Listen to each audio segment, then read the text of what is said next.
there ain't no stopping us. Fly without boarding pass. Couldn't catch me, I be moving fast. Call me a shooting star. Let 'em know who you are. Flying up in a bar. Wish on a star. Time to show 'em who's in charge. Call me a shooting star.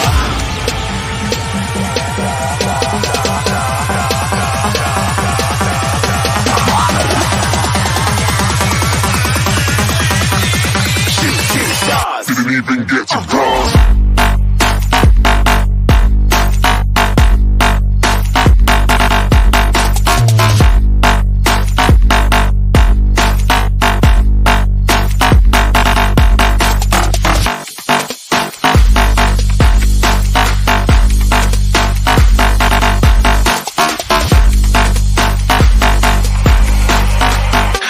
I'm moving too far. Get to glass.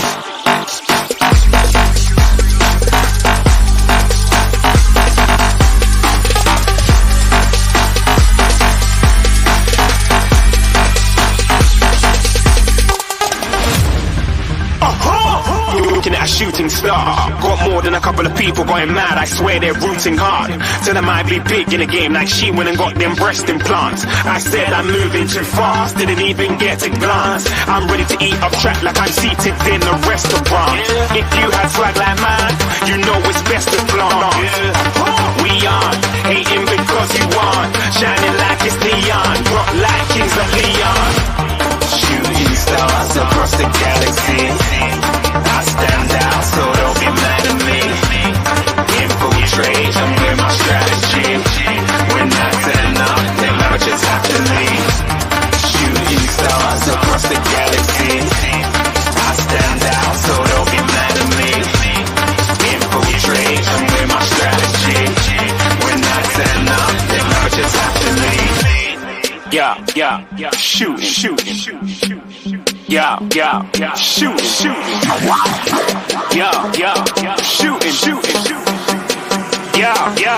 shooting shots.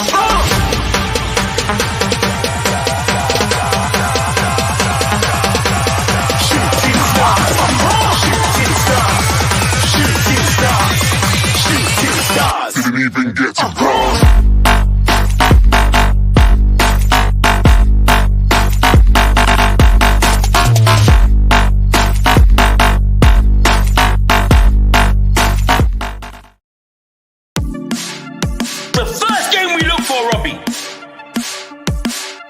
Tottenham away.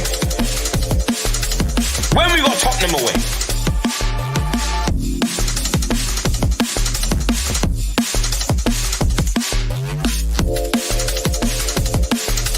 Tottenham away.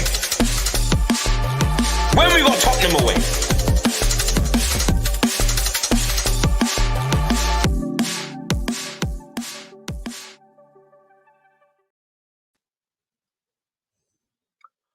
Welcome on a Thursday evening for a special episode of Tottenham Away.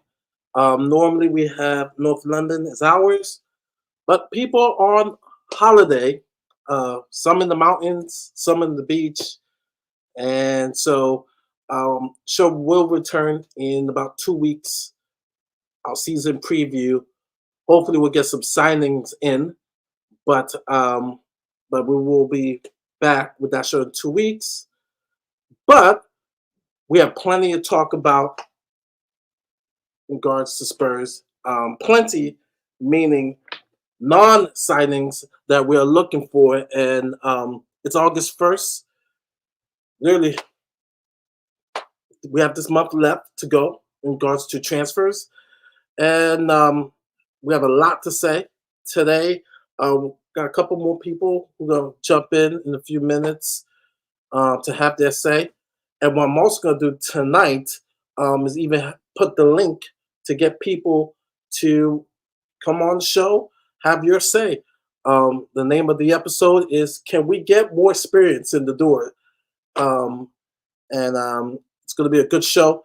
Earlier today, please check out the show that Stella had with Alice. Alice had put some interesting shows. She's a Manchester United supporter, and she's put some very interesting film out on our youth, and so it was a very very good show, very good episode, and so yeah, check that out. As soon as you finish watching this stream, go check it out, and please subscribe, and like Alice. I think Alice loves football, or Alice likes football, so check it out. Um, okay, we got Maz in the house, but right now his camera is not working. But we're gonna have Maz. Can Hey, you hear dude. me? Yeah, I can. Can you hear me all right? Yeah, I could definitely hear. I could definitely hear you. I was just telling the people in the chat about the show earlier. Great show with Alice and Stell, and tell people to just check it out. Um, but how are you doing, Mass? Yeah, all good. All good. Frustrated, obviously, with lack of transfer business, but I think their transfer policy or their stall has been set. So it'd be good to hear other people's opinion on what's happening rather than, I guess, us just ranting about what we Yeah. talked about before. But yeah, let's see. Let's see what people have to say. Yep, and I'm going to post the link right now. The one thing is, if we're familiar with you and we know you, right? If we know you, and your camera's not working whatsoever, we're cool. If you want to jump on, we have to see you. We gotta because there's been pranks done in the past, not on our channel but other channels, and so for our safety and for we don't get in trouble with YouTube, we kind of want to see a face. But I will post the link right here. We'll have some regulars coming on, but we definitely want this to be interactive with some people in the chat if they want to jump on and have their say. But all I ask is if you have a camera. Unless I really, really know you, then okay, I will have you on. So let's get to it. I named the title "Can We Get More Experience in the Door?" and which was the opposite of the show earlier, talking about the youth. And I'll say it again. I have nothing wrong in bringing in the youth. I love it in regards of incorporating the youth along with experienced players. But if we're going to a total youth project, then there's a lot of things that Ange has said or the club has said that doesn't match with the vision. For example, Ange says, "Hey, we plan on yay, we got Mass." And says that we are going to challenge for the title. We're going to challenge for the league. And kind of hard pressed in believing or having hope in that when not talking about incorporating our 11, but even improving in our first 11. Our first 11, right? We talk about Project Youth. I mentioned Project 11 needs help. And so we're nowhere near that. But the first topic I want to talk about, our transfer window so far, is Maz excuses, excuses, excuses. There are so many excuses I've heard in why we haven't signed any experienced players yet. But before I speak, Maz, I'm gonna let you have the floor. Excuses, excuses, excuses. Well, you can make excuses about anything, right? And I guess that's the characteristics of an excuse is to try and excuse the inexcusable in a sense. I mean, we've heard this all before, right? We've gone through cycles of managers coming in. They normally get what they want in the first season, funnily enough, or they'll make the changes that they think need to be made. And then we start seeing a slowly deterioration of transfer business as time goes on. And what I mean by that is a prime example is Jose Mourinho and Conte. So the first window for Conte, and tell me if I'm wrong here, because my memory is not as good as it used to be, but we effectively got Kulu and Deki and Bentancur, right? So Yeah. and that was a positive because football was pretty good, I think, in that first 6 month window with Conte, where it got us fourth. Yeah. The signings were positive. We were all on a high, and then the following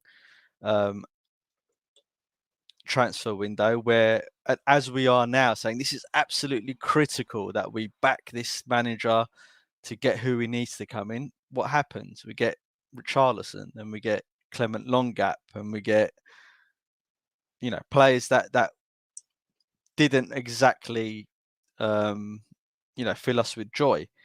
Now, some players that come in, we're not, we can't forecast how well they'll do for our club. Like Clement Longley, I wouldn't say I was exactly 100% up to speed with how good he was, but he was, you can make an assumption, and he turned out to be a steady Eddie, but not that great for what we needed in Conte's system. Richarlison, well, he scored 1 goal, didn't he, for that whole campaign?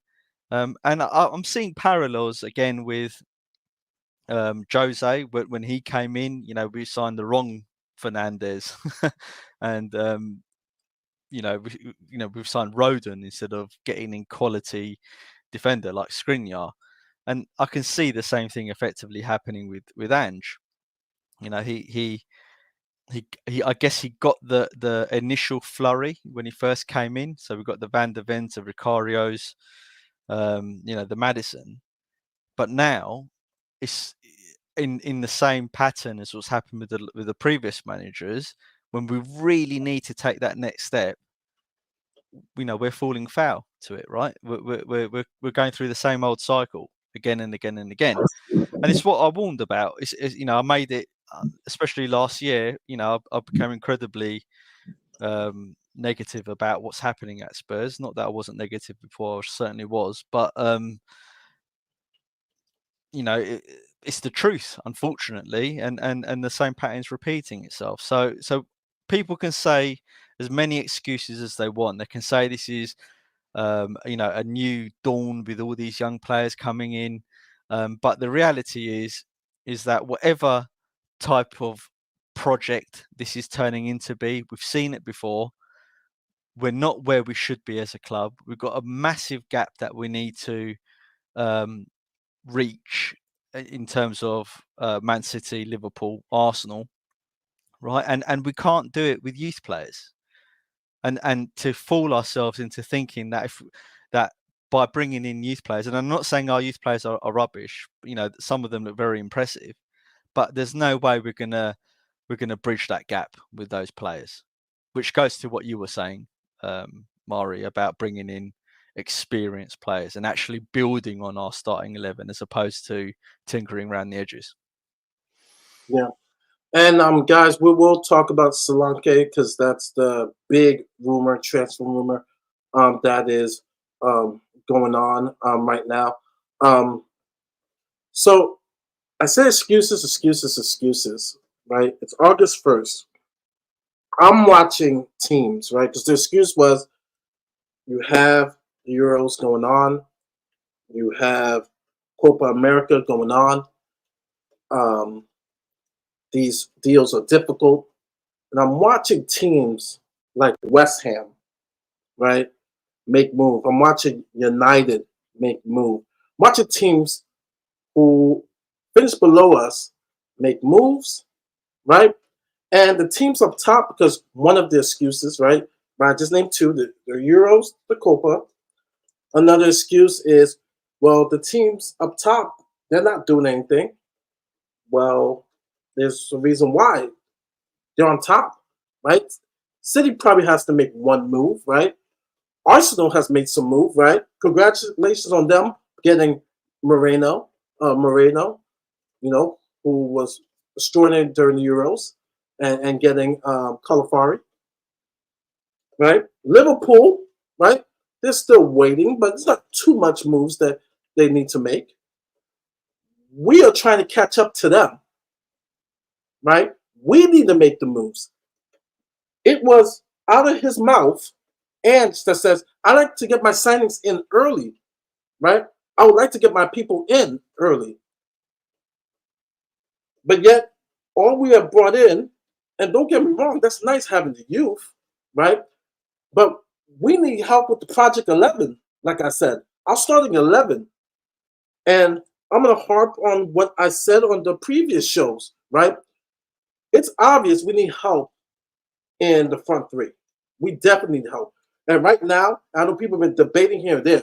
West Ham's front three, I feel more comfortable. I like their front three better than ours. Minus Sonny. I like their front three. Max, I like their front six. Their midfield and their front three. Right? You look at our squad, right? Our midfield. I've been harping on this. I'm not satisfied about our midfield. I want someone to come in to challenge Madison, right? Big up Wayne Holland and the other Leicester fans that were warning us. All right, Madison's going to give you some good days, and there's going to be a lot of days where he's going to give you bad days, especially coming off injury, when he goes Casper, ghost, right? Yeah, Basuma, who I grilled, like quitting on the team, right? Having some good games and some horrible games, more bad than good, right? Sar, yes, he's still young, but he still has a lot to grow in his profession, right? In his progression. He, for me, it's not really great on the ball to my liking. And so the midfield I'm not content with. And then people now want to include Kulu in the midfield or maybe as a false nine. And I'm like, no, I'm not. Just because he did okay versus Hearts, or actually it wasn't even against Hearts, it was against the Kobe, yeah, the Japan, the yeah. Asian teams, yeah. Do you think I want Kulu going against those two boys, Saliba and Gabriel, against Arsenal, playing the false nine? Really? No. I'm not comfortable with that. And so today, the talk is West Ham's front six, right? Front three in midfield is better than ours. I would agree. Yeah, I agree with you, Maury. I mean, I said I see 8 or 9 changes we need to make to our starting 11, and I don't think that's an exaggeration either, because as you rightly pointed out, Basuma, he's had 2 and a bit seasons. He's done nothing. It's the same old problems. We're going to flog a dead horse here. He ain't performing for Spurs. We need to bench him and move him on if he's not going to buck up his ideas. We can't keep holding on to these players waiting for something to happen. A bit like what we did a little bit with Dele Alli, right? When he was falling, we sort of held on to him because we all loved him and we all knew how good he was. But he really needed to be moved on, or he needed help. So I don't know. That's another discussion for another day. But you're right, Basuma, for me, he's done at Spurs. Unless he comes in this season and hits the ground running like he did last season, and he consistently is good during the season and shuts my opinion up, then for me, he's done. But he needs to change our opinion. It's not for us to change our opinion. I mean, he needs to prove it to us, right? Pape Sarr, I agree with Stel's earlier assessment and previous assessments. I think we've been saying this all season. He's young, he's a good player, but he ain't a player who's going to control a game. No, he's not a playmaker, right? So he needs to be upgraded. I want him at Spurs. I'm not suggesting that he needs to go. He's a good young backup player that will probably benefit from having quality around him. Maddison, he needs to really prove to us that he can do what we think he's do. And I'm going to admit, when he came in, I was absolutely delighted, because when you look at his stats And you obviously we see snippets of him when he plays for Leicester. I was thinking, yeah, he could really help us do some damage. And he came in, and for the first 10 games, I was saying on our shows, wow, I never knew Maddison was that good. But the reality is that was like a flash in the pan, really, because he defaulted back to his normal old self, which is what the Leicester lads in our chat have warned us about. So he needs to prove to us, he needs to prove to England and the fans that he's good enough to mix it with the big boys in the league, right? So that's 3 core players there. If we move on to, there's no point talking about Johnson and Timo. Everyone knows our opinions on those two, right? Richarlison, he needs to be sold. He is dog shit, right? He's got a bad first touch, a bad second touch, right? Even at tap-ins, he's probably not as good as what he should be, even at tap-ins, right? But they're the only types of goals he really scores. I don't agree that he's that good at heading the ball. He scores some headers, granted. I don't think he's great in the air, though. He doesn't dominate the air heading, right? His attribute is annoying the other defence and going down every 2 minutes. That's his attribute. That's not an Ange type player. So we don't really have a striker. Valise was a complete waste of money. What is the point of buying in a young lad, right? £11 million when we could have used that £11 million and actually bought a good player, over and above Johnson rather than buying Johnson. I'd rather them not spend that money and give Scarlett a chance, or the young lads a chance if we're going to do that. Another space wasted in the squad, right? So that basically that's 6 players. Now we need a backup for Udogie, so that's 7 players. We need a backup for Van der Ven, right? That's 8 players, and we need a potentially another backup for Porro, right? Assuming that Gray is not going to be a right back, which is what a lot of people are saying is a centre mid, then that means we need another right back, right? I'm hearing people want him to play as the 6. Well, there you go. Like, we want protection for Romero and Van de Ven. We gave up 61 goals. There's a possibility this season we may give up more. We may give up more goals this season, and we're trusting a kid to possibly be our number 6, be our CDM, in protecting Romero and Van de Ven. Like, it's crazy. Mari, here's something for people to chew on, and then I'll shut up. Right? Compare the Poch team to the team we got now. Right? If you look at the talent we had under Poch to what we've got now, levels. Yeah. Poch had such a much better team. It's not even funny how much better our team was under Poch than what we've got now. Right? No. Prime Yang and Alderweireld, much better than Romero and Van der Ven. You're talking about one of the best centre-back pairings we've ever had at Spurs, right? Prime Rose is better than Udogie, although give Udogie time, it's not, what's it called, throw the babies out with the bathwater type thing, right? But Prime Rose is better. A Prime Walker is better than Porro, right? So, and then there's no point going through the whole team, but you get the point, right? Our level has dropped massively. I would even argue the level has dropped since Redknapp's time. Yeah. So that's my view on it. Look, I'm saying this stuff because I want us to go out and buy quality, proven players, and I'm with Stell on this. He's convinced me. Like, what's his name? Is it Kone? What's his name? It is Kone. Manu Kone. Manu Kone. He's a quality player, right? Kvaratskhelia, quality. Osman, go and get him, for crying out loud. You're telling me they're not going to take 50, 60, 70 million quid?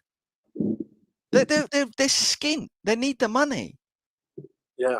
And I will say this, Maz, and before I go to Stell, big up Sports Lover. You know what's so funny about this quote? we can't even get rid of Deadwood right. Because, for example, people are forgetting he signed an extension. What's his name? Gil. Gus? Yeah, Brian Hill. Brian Yeah. Hill signed the extension, right? He's still coming back to us if Girona doesn't want him. He's still coming back to us. And so that's the problem, right? We still are tied into some players that we can't get rid of completely to bring in more experienced players. Let alone we're bringing in these young players, and big up to George, right? I'm seeing how we are going to compete when we have now the Europa League, and if we're going to take the domestic cups seriously. Like, I'm being honest. I went on to Sava's show, the chat, and posted, I could see us finishing 6th, 7th, or 8th. And some of the crowd in the chat, Mario, you being crazy, you being all doom and gloom. But I'm like, we have not improved the starting 11. We have not. We're only brought in kids, and it's not fair to these kids to say, okay, we expect you to be, prime and ready. Like, it's not fair. Yet teams like West Ham, right, United, though they got hit with the injury bug right now, but they're improving. So I'm Yeah. It almost doesn't matter where we finish, in a sense. I mean, look, if we finish third, then if we finish fourth, then statistically that's an improvement on last season. Fine, I'll be happy with that in the sense that we're going to finish fourth, right? But highly unlikely, right? If we finish third, then you're like, oh, hold on a second, that's quite a big improvement for Spurs since the Poch era, right? But the reality is that even finishing in those positions doesn't change, right? Levy's way of running the club and the way that we do business. That's the problem. But anyway, look, I'm sure the other guys and the people, and Stel as well, is going to have a lot more to say on this, and we'll give people the opportunity to have their say as well and bring up points. Still, what are the excuses of us not bringing in ready-made, experienced players already? It's August 1st. Other teams are doing business. They're getting their guys in, ready for the preseason. Yet we have done nothing other than bring in the kids. Not totally a bad thing. It's a good thing, but it's not what we need for where we want to and says our objectives for this season. What are the excuses? The excuses, fans will accept wherever they're given because they're a mixture of deluded, they're a mixture of in denial, they're a mixture of incapable of having independent thinking. They must listen to what other podcasters and YouTubers tell them. We've got a fan base that will just accept it, tolerate it, and the excuse will be that you fans don't do anything about it, so why should we change? I've said it before, Maury. If I wanted to buy a big club, I would buy Tottenham because it's the easiest customers to please. As long as I keep us there or thereabouts in that big six, and as long as I play football that is acceptable, I've done my job at Tottenham. The customers will accept me. The customers will do as they're told. The customers will keep paying, and that's it. This is the easiest club to own if you're a businessman because we're the easiest fans to please. But then as soon as we get called Spursy bottle jobs, people get upset. It's like, well, how dare you? How dare you get upset when you accept? Big up, Charlie. When you accept whatever you're given. So Maz hit the nail on the head, right? If we look at the 25 years of this ownership, the best team we had was Poch's starting 11, not his squad. His squad was shit.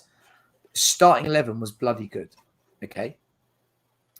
if we had 3 or 4 game changers on the bench, we would have won a trophy. But we never had those game changers. Never. You know, Arsenal bring on Trossard.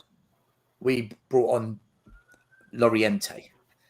Arsenal bring on Thomas Partey.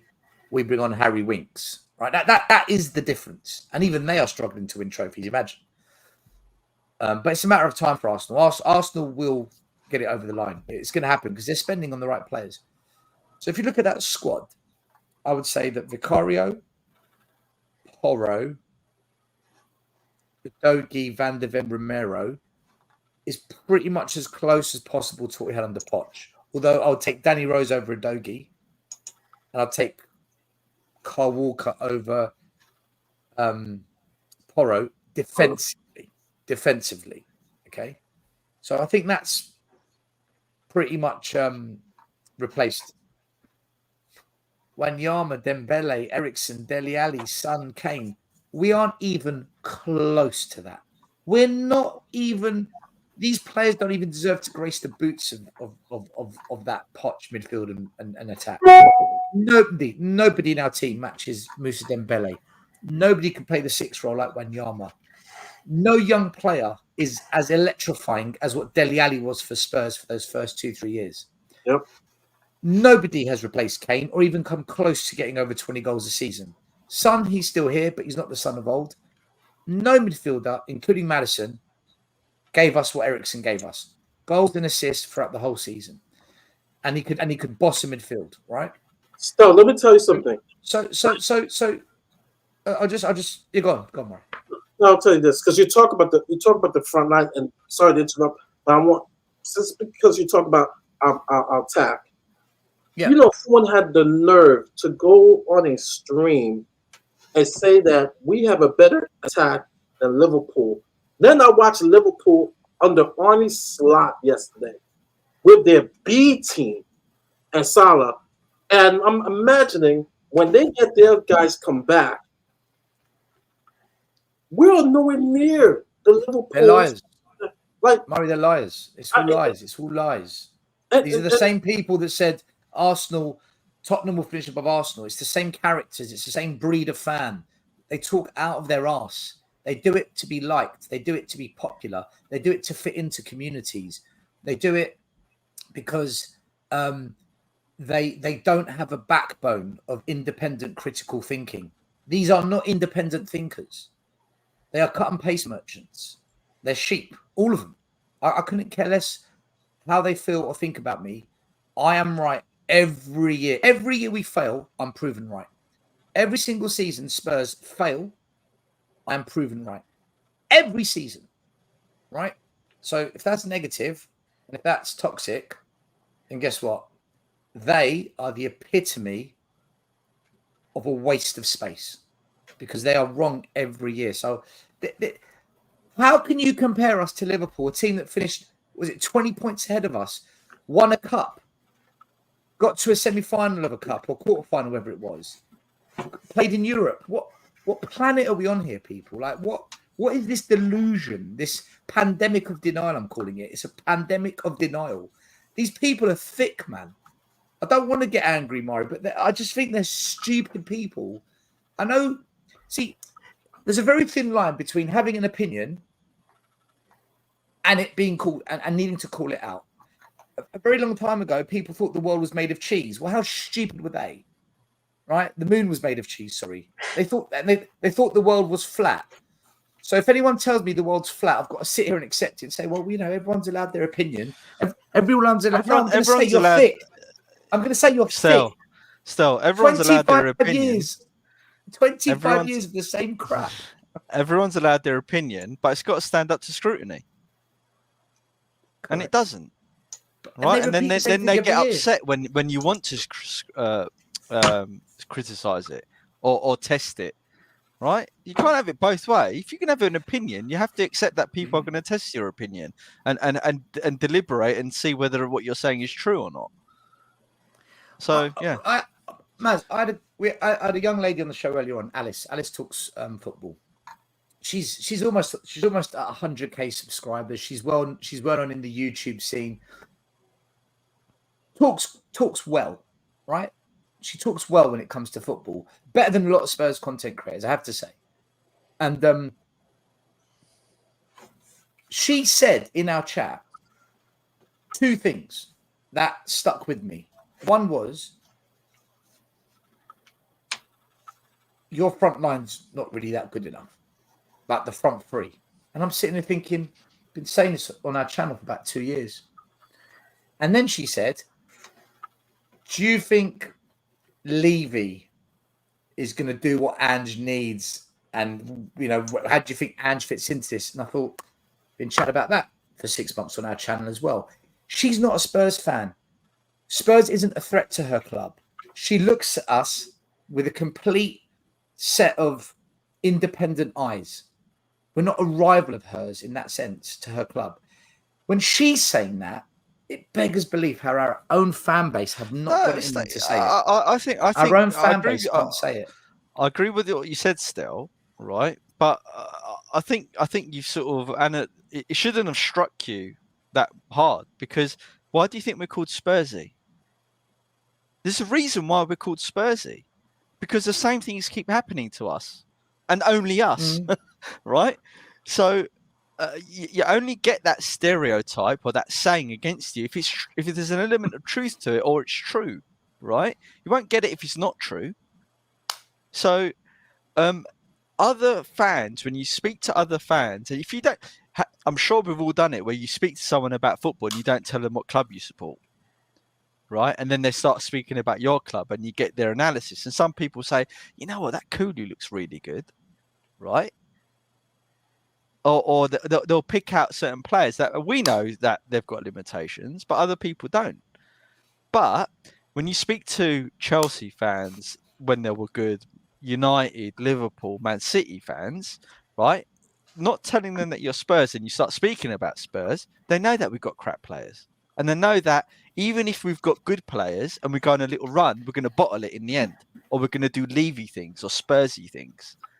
And right, so it's don't be surprised. That's what I'm basically getting to. Don't be surprised. It's the denial, Mads. It's the denial. It's the pandemic of denial, the pandemic of delusion. Today on Twitter, I found the best one of the lot. This guy, what a legend. I put a message saying, everyone's saying Kulu's the best midfielder when he moves into the middle. I'm saying, can we wait until he plays a Premier League game? Archie Gray, I don't think was good in the last game. Defensively, I still think we're naive. Look, I see a few alarm bells, okay?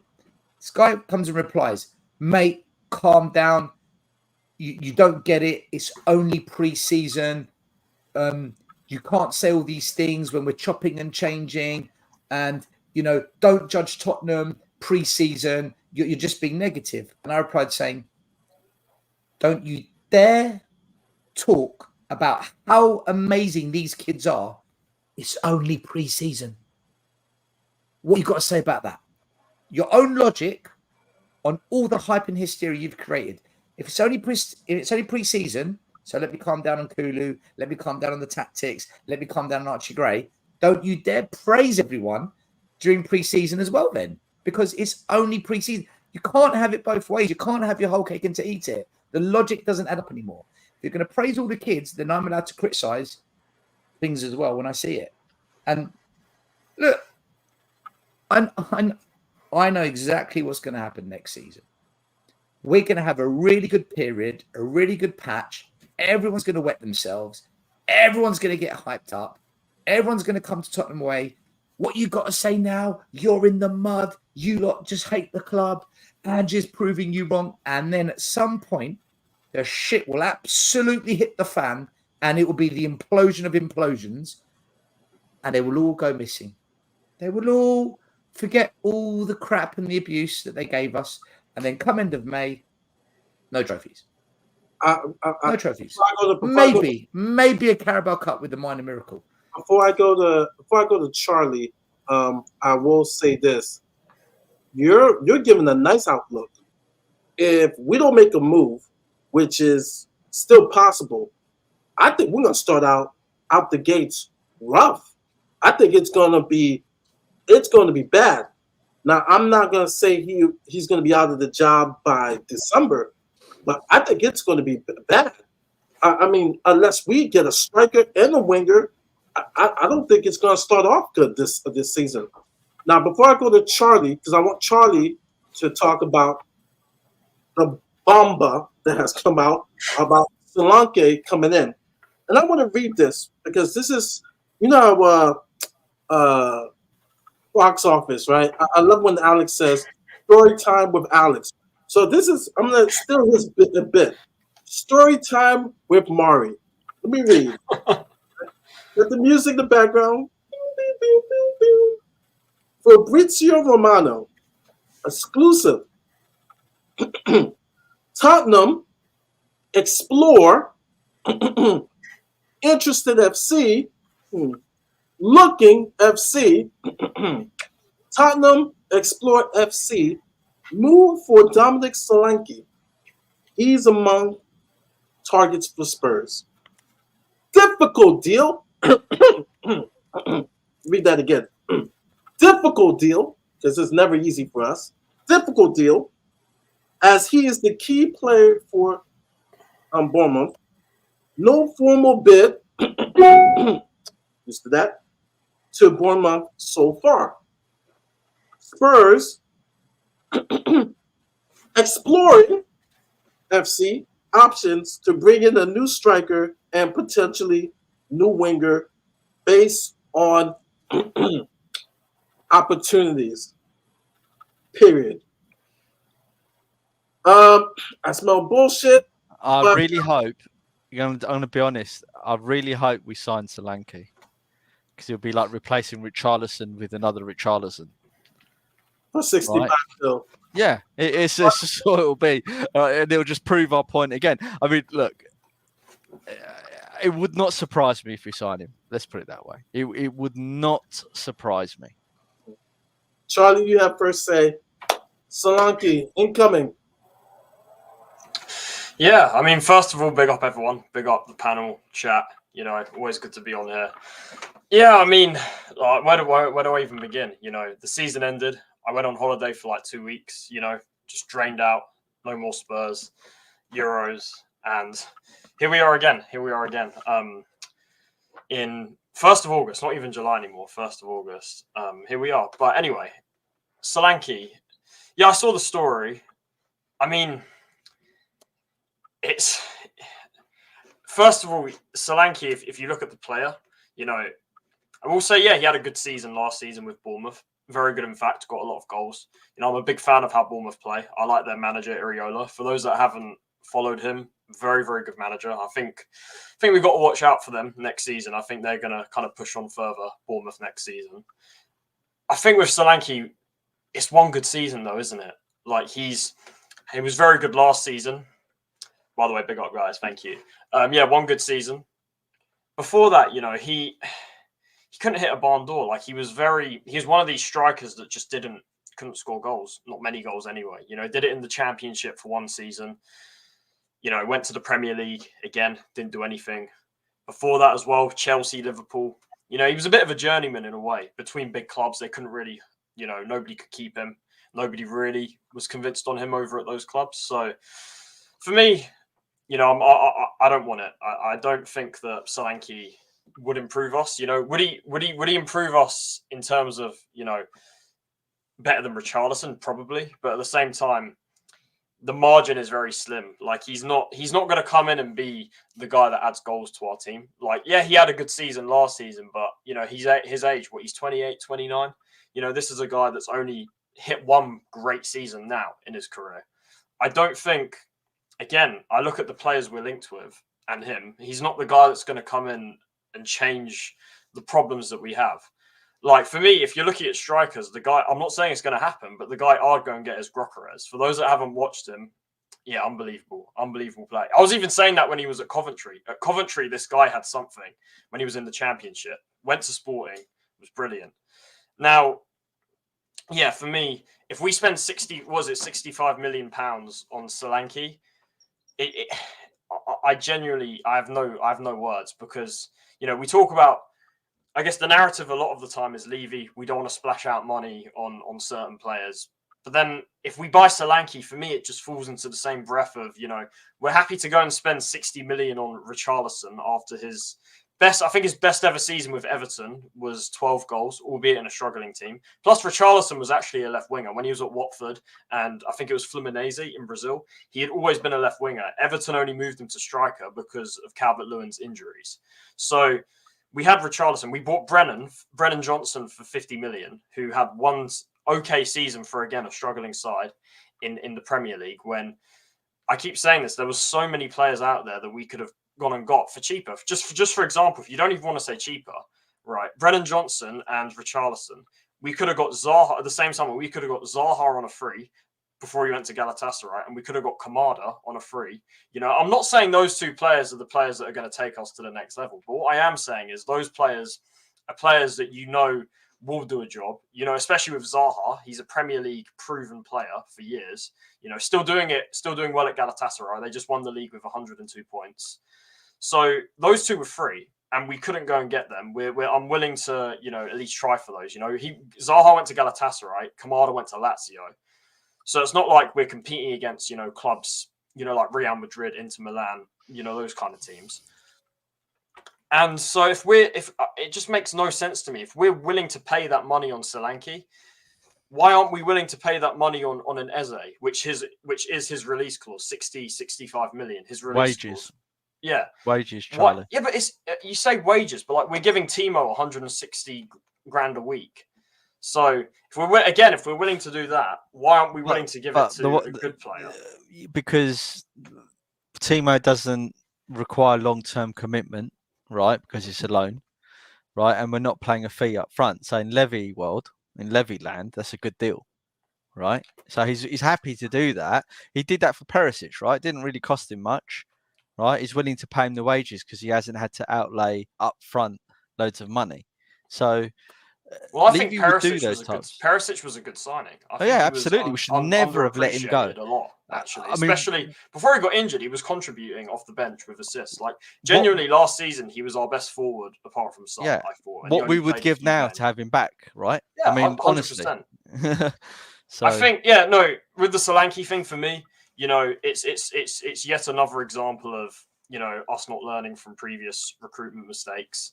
Spending 65 million on a player that has had one season at his age that's been really good. Yeah, I'm not convinced at all. And the worst part is the whole transfer window. I came on your show in May after the Sheffield game, last game of the season. I said that my worry of the transfer window is we're going to be sitting here in July, and now it's August. We're going to be sitting here in July, saying like what's going on, and here we are in August. We're saying what's going on. Like Archie Gray, Bergvall, Yang. These guys could be very good signings. These guys could be very good players, but we don't know that. Like we need players that are going to come in and actually add goals, especially in the forward line. We need we're not even mentioning we need a number 6 as well, because all of our midfielders are either hybrid, an 8 or 10. And I think we need backup fullbacks as well. So I think people are underestimating how much we actually needed to do in the transfer window. And we're going to be short again. And what we're doing right now, to me, sadly, it screams mid-table. It screams, an 8th place finish. It screams, struggling to get into the Conference League next season. It screams being knocked out of all the cups next season. And it's very gutting, to be honest, because I don't want to come here and talk about it like that, But sadly, it's the way it is at the end of the day. And honestly, I'll say this with Ange, the way it's going, based on what he's doing, what he's saying, I think he's getting sacked next season. I can't lie. I think he's gone. I think he's gone by Christmas, because I think that this guy. It all started last season. He comes out and said, like with the whole fans thing, going after the fans after the Man City game, saying that he's going to challenge for the league, bringing in Werner. With all of this stuff that he said and what we're doing in the transfer market after what he said, I think he's getting sacked. Like I have to be honest. Like I can't see him lasting.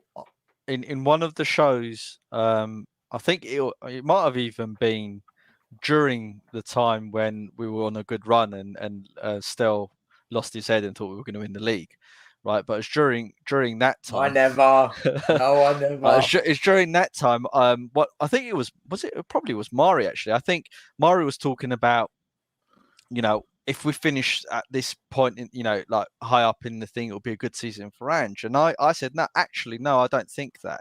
Because for me to like Ange and really believe in what he's doing, he needs to do it consistently for 2 or 3 years, right, of consistently being good and winning. And then I'll be on board with him, right? And one of the points I made whilst I was saying that was, if he survives past Christmas next year, because I've seen this happen so many times before, I accurately predicted what's happening now.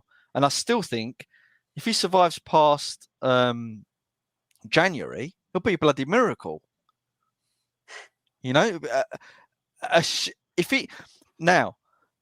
he survives past January and we're doing well, I'll happily eat my word. There's nothing that will please me more as if we're all wrong. If 100%. Everyone on this channel is wrong, there'll be no one more pleased than us. We'll be absolutely delighted because the cycle's been broken.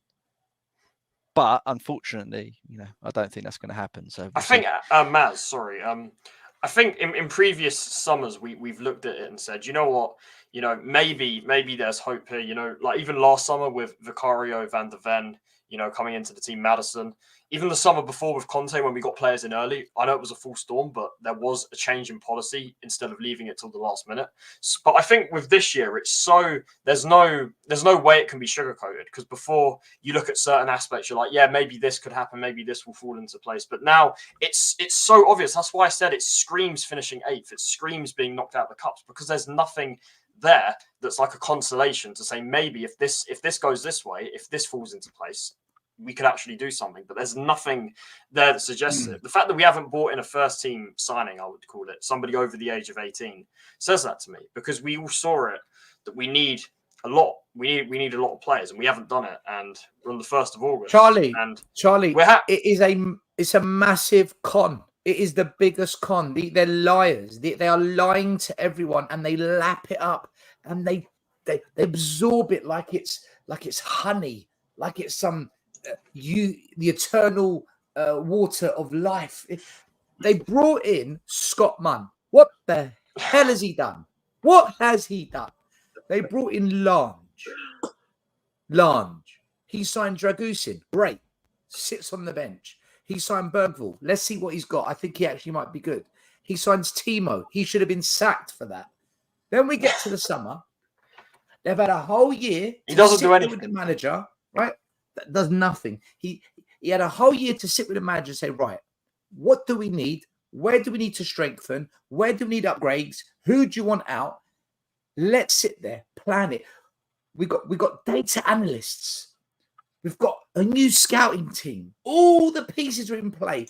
Every single Spurs channel, podcast, fan said, we're building. Look at the team, right? We get to the summer window. We sign Timo Werner.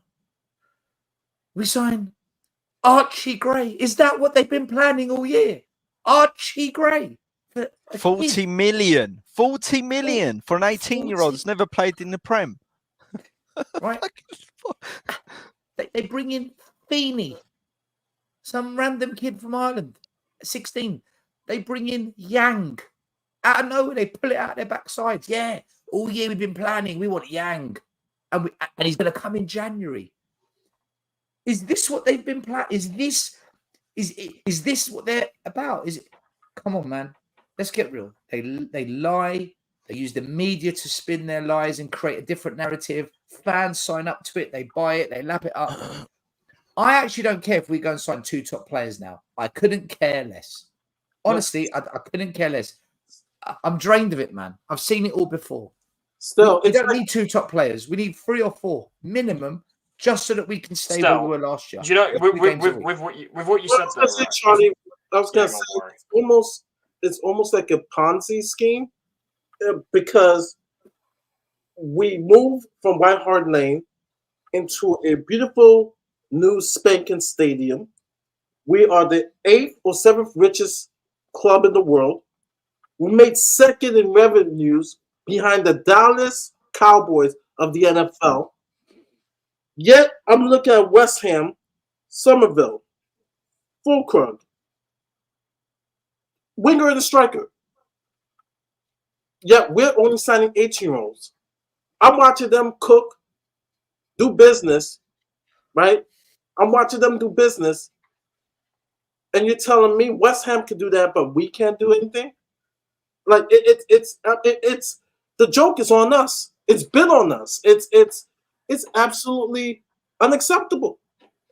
It's absolutely unacceptable. It's not on us. It's not on us. It's on all the other channels and all the other podcasters and all the fans that go on social media and say Scottman's cooking, Lange is cooking, data analytics is the way forward. It's a nonsense, right? Do we know the roles of these so guys? We can do That's the Project question. Youth. Say that again, Charlie. Do we know the roles of like Scott Munn, and do we know what their roles are at the club? Because I don't actually know. All yes men to Levy, that's their roles. This is why I can't. This is why I can't. I mean, who back, isn't? right? This is why I can't back Ange and any of the backroom, any of the people they brought in, right? It's because one, they're repeating the same cycle as done before, so they're clearly saying yes to Levy, right? And I've got to say, this is where I disagree a little bit with Brian Daigle, right? And there's a lot, 99% I agree with him. But when he says, I'm going to back a manager no matter what, because it's not their fault. No. It's got to the point now, right? Especially after Conte, that anyone who comes in, right, if they're not doing something different, i.e. what Conte basically said, then they're complicit. So I will not back any manager now unless they do what Conte said. Right? Yeah. That's it for me. I'm done. I'm not backing any manager. I don't care. I think when Brian says that, though, what he means by that is he's going to back the manager because if anyone's going to get the blame, he wants it to be Levy.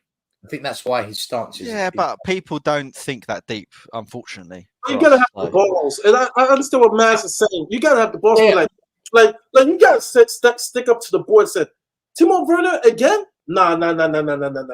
It didn't work. He only scored. He only produced when we played the bottom 10. No. Are you guys serious? Let's not waste a position on the team. Let's go after a Somerville. Let's go after a Nico Williams. Let's go after somebody of quality. Murray.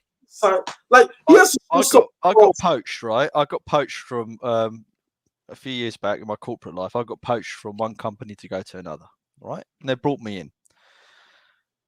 And literally from the moment I walked in through the door, all right, and I had a lot of responsibility and all that sort of stuff, right? And the directors above me and the vice presidents and the CEOs and all that sort of stuff, right, started telling me how to do my job. I said to them, why have you brought me in for then? Yes. Like that, right? You're paying me the money. I'm making you money. I'm going to do it the way I want to do it. Otherwise, why have you brought me in there for? And they shut up. And that's what Conte probably did and Jose probably did to Levy. They're the winners. They're the pedigree. They're the people you pay the big bucks for. And you pay them the big bucks because they know what they're doing and they win. Right? So if Ange is, if I'm going to forgive Ange and be on board with Ange, if he calls it out how it is this season and he leaves, then I've got a lot of respect for him. Then I'll be like, it wasn't Ange's fault because he's stuck up to his principles. But if he just carries on the way he's going and he falls on his own sword and doesn't say anything, to hell with him. He can go and do one. With Ange, right, and I guess the club in general, I think something that's being heavily overlooked right now is the fact that we are neglecting forget fours. Like, we need fours. I think everyone knows that. But like, we're neglecting certain areas like number 6 and a set piece coach. The fact that there's no like intention to try and get those parts is really concerning. I don't think enough's being said about it. No, you're right. I want to go back to Solanke. Some people, he's a one-year wonder. I mean, he has gotten a little better. He started out with Chelsea's academy, and then all right. I have to bounce quickly. I'll see you soon. Oh, all right, Charlie. Thank you, guys. See you later, See you Charlie. guys. Make sure everyone See you later, subscribe to Filter TV, guys. Check out Charlie's Thank channel you, on the road guys. to 1K. Let's get him to 1,000K ASAP. Yes. Thank you, guys. Take care. So, Big up, Charlie, man. Stel, he had a 1 year, pretty much, an explosion last year. 19 goals, I think 3 assists, total 21 goals, 4 assists. And so, last year we saw him score goals, headers, inside the box, outside the box. His link-up play was okay last season, and so he's definitely an upgrade from what we have because we have nothing, you know. But are you willing to pay the price tag for this guy after 1 year? Does it smell like another Richarlison signing? Murray, I would take Solanke at Spurs because he's better than Richarlison and he's better than Feliz, in my view. But Yeah. I don't want Solanke because by signing Solanke, it's an acceptance that this is as good as it gets. He's not good enough for what I want at Spurs. I want Spurs to compete for the league title. I want Spurs to be top 4 every season. I want Spurs to be getting to cup finals and winning one every 3-4 years. Realistically, I want Spurs to actually look like they're serious in Europe and not lose to Genks and Young Boys and St Etienne's and all this rubbish, Dynamo Kiev's, right? Solanke is not that guy. But is he better than Richarlison? Yeah. Is he better than Veliz? Yeah, he is. But I don't want that. I don't want to sign a player just because they're better. I want to sign them because they take us to the next level. Yeah. So for 65 million, you might as well just pull down Levy's pants, like his pants got pulled down for Richarlison and then Dombele and Davinson Sanchez and Brennan Johnson. It's a joke. I don't want Solanke Spurs, but if that is all we're going to be allowed to sign, if that's the only option, you're almost forced into saying, yeah, do you know what? Yeah, okay. What freaking choice have we got? It's either him or another season of Pigeon. I don't want the Pigeon. I don't want it. So it's almost blackmail. It's almost like we're being blackmailed as fans. Yeah, it's true. It's true. Hey, it's either Solanke or nothing else. Do you want to go to hell, or do you want me to hold you on the edge of the cliff, staring at hell, and at any moment I might just let go? What do you want? What do you want? In perjury, isn't it? Purgatory, sorry. Solanke, I knew what you meant, though. I knew what you meant. Your thoughts on Solanke? Oh, I've said it. To me, he's another Richarlison. He's look. I think he's got a better first touch than Richarlison. I think he's better on his feet than Richarlison. I think he gets himself into good positions. However, Stel is right. If is that as good as it gets? Is that our level of our ambition? Are we willing to spend £65 million on a player that will never? He's not better than Son, and he's not better than Kane, and he's not better than the previous strikers we've had in the past. So why are we buying him? I mean, is he better than Defoe was? No. Is he better than what Keane was? No. If he's better than Berbatov was? No. I mean, so what? Was he better than Canute when we had him? No. I'd love to have Canute now. Yeah. He was quality. Canute was brilliant. We don't talk about him enough, but for me, he was amazing. But why are we going backwards? This is it. This is what people don't realise. There's been a slow decline. Instead of taking the next step, what everyone was talking about when we sacked Poch, right? Meant to be taking that next step. We haven't. We took the next step in manager maybe, but we've got worse players. So it counteracted itself. How bad is it? We're saying we would take Freddie Canute, but when we had Freddie Canute, we were saying we need something a bit better. We went and got the next level up. Now we're saying bring back Canute, please. I thought Canute was at Spurs. He really impressed me, and he went to Spain and he tore it up there for a couple of seasons as well. So he was a good player, Canute. You know, I think he really was. I liked him anyway. But you know, hey ho. I mean, Pavlyuchenko. I'd rather have Pavlyuchenko now. Bloody hell. Yeah. You know, can you imagine in this system if you give Pavlyuchenko enough chances, he'll score 20, 25 goals a season.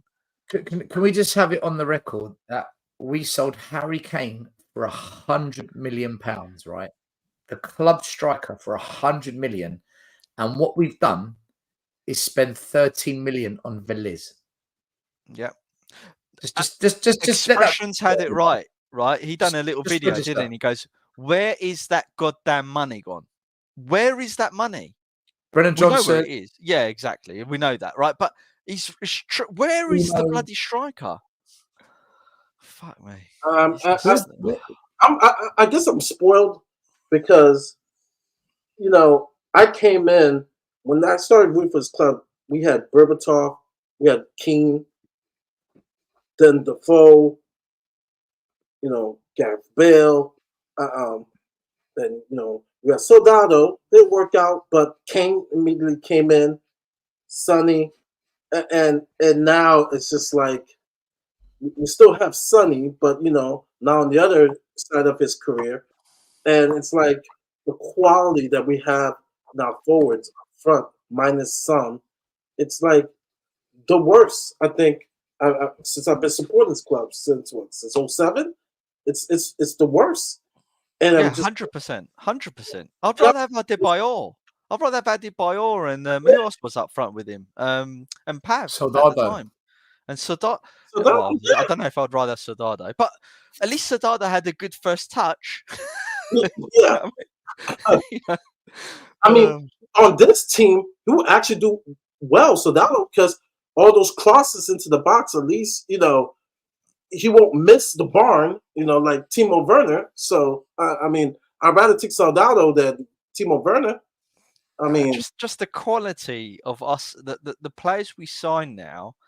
I mean, look, we've been banging on about this for 5 years now, 4 or 5 years. We've been doing this channel, right, or longer, right? The quality has dropped massively, and people don't realize because they're buying into the next 4 or 5 year project. I'm going to say something crazy, Maz. I'm thinking about it. He wasn't as successful, but at least he took on the man, and he lost many battles. But Vincent Janssen, when we have more, stretching it now. Stretching it. Because I'm thinking about wrong channel, Murray. No. Let me land, as they say. Let me land. You know what I land this? Park it up. Vincent Janssen took on more defenders than Brennan Johnson. Think about it. He was successful. I can't, Murray. I can't. I'll back you up. I can't, mate. I can't support this. Once in a while, we all throw. What do you call it? A bad move, right? That was yours. This is your moment. So we've got Iggy saying that Johnson. Shit. Let's recap. Let's recap. He doesn't take on his man. I remember. Mari, we're losing viewers. And he loses the ball. I didn't say successful. People, I didn't say successful. I said he challenged. Unlike Brennan Johnson, who just drifts off to the side, you know. But I can't be a part of this. I've never, Mari. Now you've said this, I'm never going to let you forget it. I can't be a part of it. We had Stel saying Skip is the next Harry Kane, right? Because we should play him up front, right? We had Iggy saying Johnson's the next Ginola, and now we've got Mari saying bring back Vincent Janssen. We're done. In the channel, we're done. That's no shit, Brennan Johnson. What's gonna happen is this entire show. Someone's gonna clip what Mari just said. Yeah. 20 seconds. Look at Tottenham away. Oh dear. Anyway, let's move on. That's how Bennett Johnson is. It's That's going to take us a couple of months to recover from that. What you just done there. You know? Yeah, and this I said the Kudu or Njai. Those guys were terrible. Oh god, Solomon's been awful this preseason. By the way, Yeah, I think he's been awful. Listen, He's been awful. he flopped at Fulham, right? He flopped at Fulham. He went over to some random farmers league, did all right. Came back to Spurs, been injured the whole season. This guy's had a couple of half decent games for his international country. He's never great. He's never going to be great. We only brought him in because of some kind of legal ruling not allowing money to be transferred between countries, political war. So he's only here because of politics, right? It's a way of washing money for Ukraine, isn't it? I'm loving the chat. We're taking advantage of a war.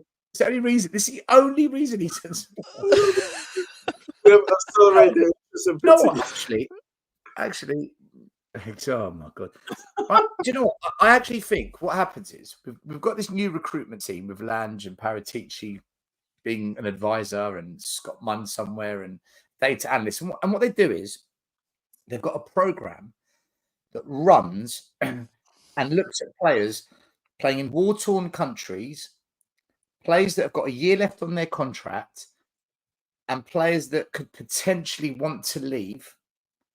That the cost will be lower than normal, and they filter down to those players.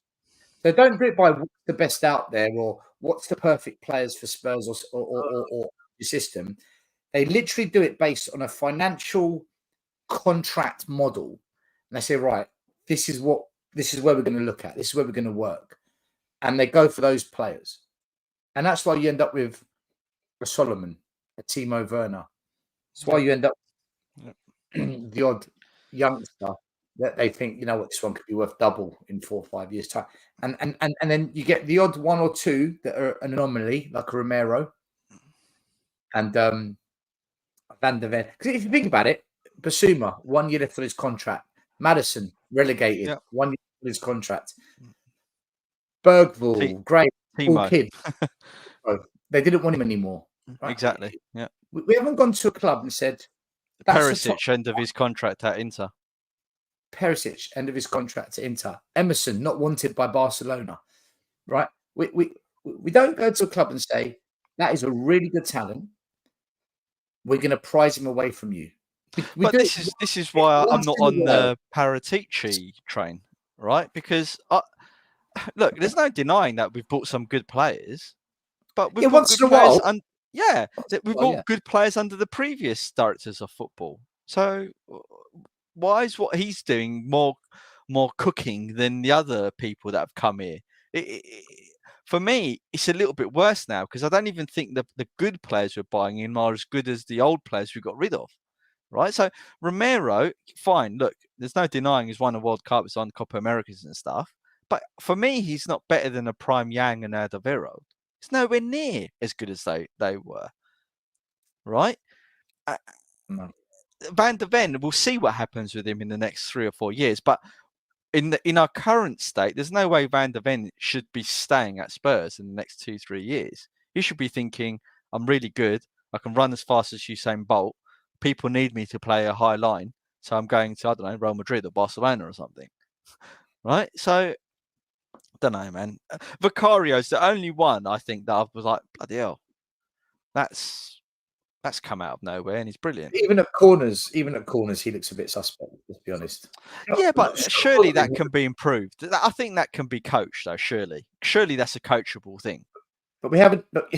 Yeah, you need a defensive coach, man. Ryan Mason, yeah. We got Jedinak, that proven brilliant defender that was Jedinak. Unbelievable. Big up to A user. Same shit every window, and what we're challenging for. Big up to A user once again. Mark tried some lockets for your cough. That's when I was reading the Fabrizio Romano Solanke Bomba. A user says Simo Crab Levy only brought Yang for marketing purposes so he could carry on from Sun to bring in the money. How are we competing in the 4 comps? And then big up to Elias. Signing Solanke is no different from signing Charleston. Same old drama going to repeat. We need Osimhen, Tony, or Vlahovic up front. With, None of those are coming to Spurs, not one. and yeah, I cannot see it happening, and needs improvement on the first 11. And I will say this because I know Maz just said this, and I agree from 99.999% of the time, except for the Romero part. I wouldn't say that Romero is nowhere near. I think Romero is just as quality as Yan. I just think that he is probably, if I was him, be looking to move on to another club, going to Real Madrid or another team that he could get success because, when you have McAllister and Rodrigo Paul, because they just named the Copa America team of the starting 11 team of the tournament, and Romero's there. He was in the Bleacher Report top 5 players, and you look at him and you look how comfortable he is when he has a midfield in front of him that protects him and Lisandro Martinez of United. And then you look at Atalanta and who he had in front of him when he was named Defensive Player of the Year. And then you look at what we need. We've been talking about we need a number 6.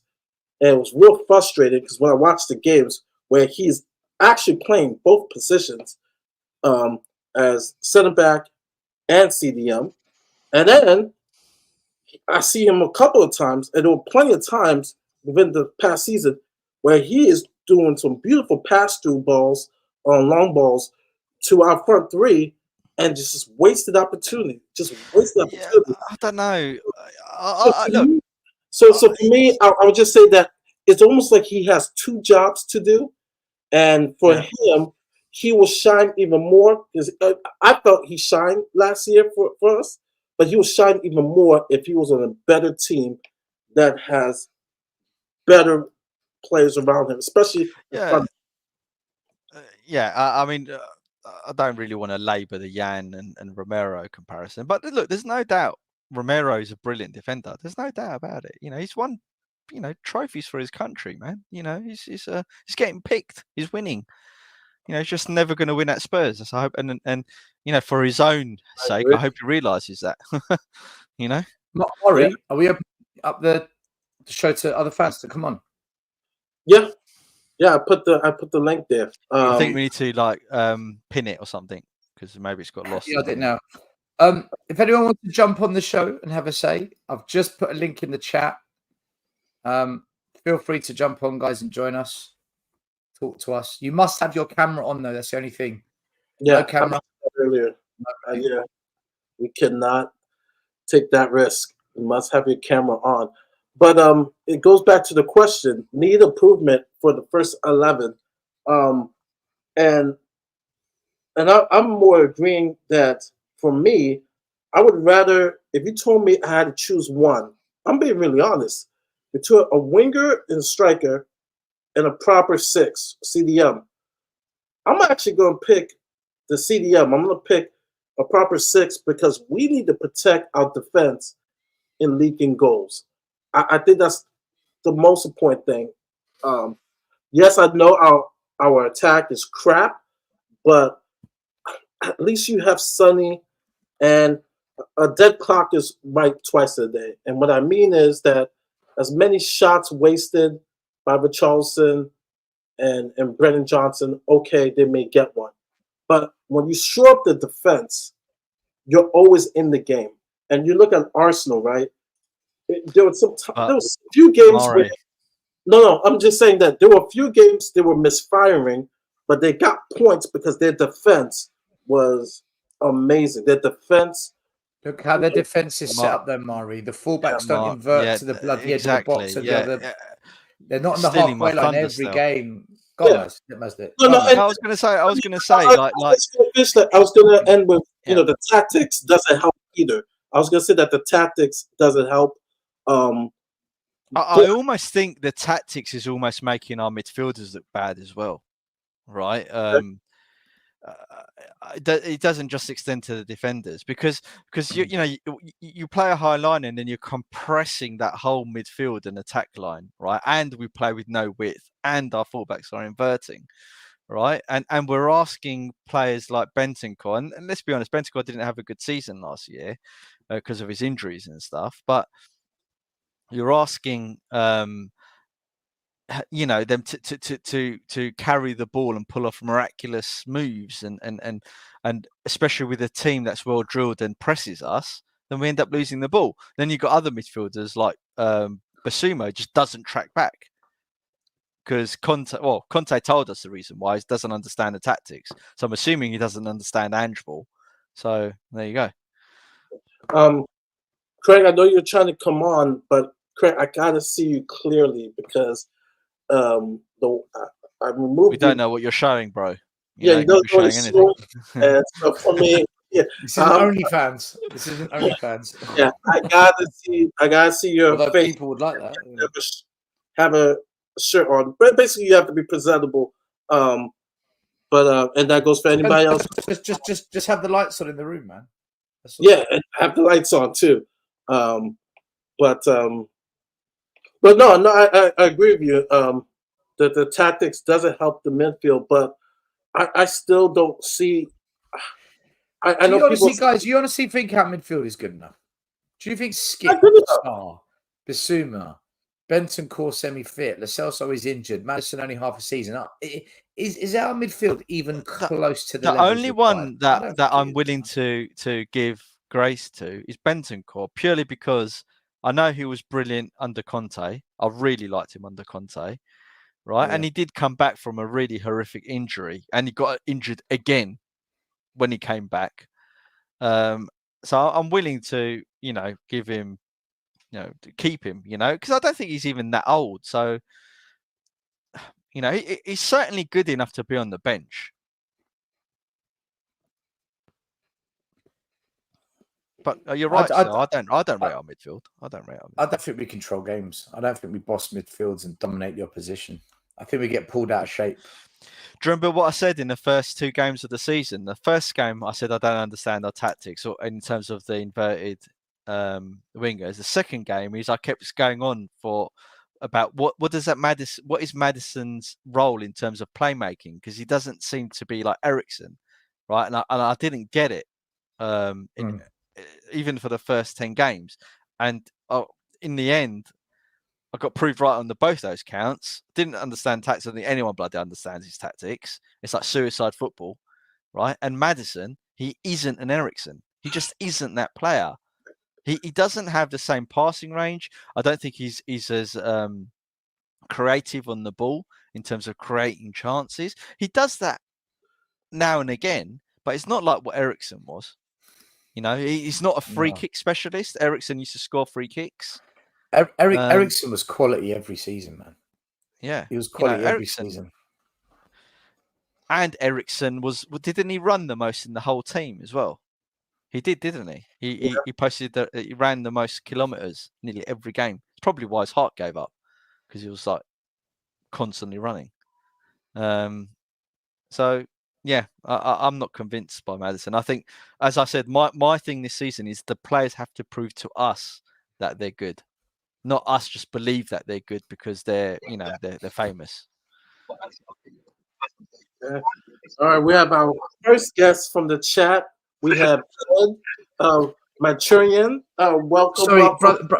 Brother, welcome to the show. Sorry to interrupt, right? Can you turn off any background radio or laptop or TV, because we can hear the feedback? Feedback. Yes, if you've got like YouTube window open, close the YouTube window and leave this one on. Yeah, leave this one on. So, welcome, Ed. You can talk about anything that we talked about tonight, our transfer window so far, the improvement on our first 11, or is the club giving us excuses, or if you want to talk about Solanke, have your say. Nah, thanks for having me. I watch you shows a lot because I keep up with Poro. Poro came from our academy, so I'm always wanting him to succeed in everything. Okay. And I just like your candid nature. You guys keep it real about the club, and I appreciate that as just a fan. I'm just confused by Spurs. Um, Yeah. Same here. We are I'm too. okay, Ange is getting used to Premier League. He had a good, first half to the season, right? Okay, you can say new manager. He might have his ups and downs throughout the year, right? Yeah. But this summer, man, I thought you guys were going to take advantage because I feel like Spurs is the perfect team to take advantage of the new rules. But just because how you guys are run, you guys were probably built for this a lot more than a lot of other teams. Yeah. But when I hear you guys link to kids and Solanke, it's not giving me that that belief factor that you guys actually want to do anything. And I put in the chat. I put a couple of messages in the chat. Like the first one was like, why would you pay 65 million for Solanke when if you pay 80, 85 euros, I mean, for Alvarez, you might get him. Like at least attempt, right? Like at least show the fans that's where you guys want to be. Because I feel like players like Alvarez are what you guys will want, in my opinion, as well. So is that's just confusing to me. Like, why settle on a one-hit wonder? Yeah. No, Right? to answer your question, and I have the insider because I actually watch TYC Sports, which is the ESPN Sky Sports of Argentina. There's been a back and forth between Pep and Julian Alvarez camp. And Yeah. it was kind of snarky. And so, and Pep, one thing about Pep is if you rub him the wrong way, like, because there was ready, he wants to start fully, and he feels that he's ready to, and I think Alvarez is ready to, and there was rumors that if they didn't get Mbappe, Real Madrid, it was rumored that he was going to go to possibly Real Madrid. You're 100% correct in the sense of, if Daniel Levy was ever, I said this in the last show, if he was ever going to make a move, because me and Saba, we talked about it in the chat, if Daniel Levy was ever going to spend big, I'm like really big, right? This kid is prem proven, he's a winner, and he is of age to say, okay, City may want to get rid of Alvarez, right? It's out there. Let's slap 90. Let's slap 100. On Alvarez, right? Not saying that it's gonna happen, but at least it shows ambition, intent, right? He will be the perfect play if we ever went above 65, right? Yeah. To spend on, and it'll be someone that will be in the club for 5-6 years, right? Maybe along Yeah, him. that's why I said that because just from our side, like we know his family wants that move if he's not going to be the number one option, right?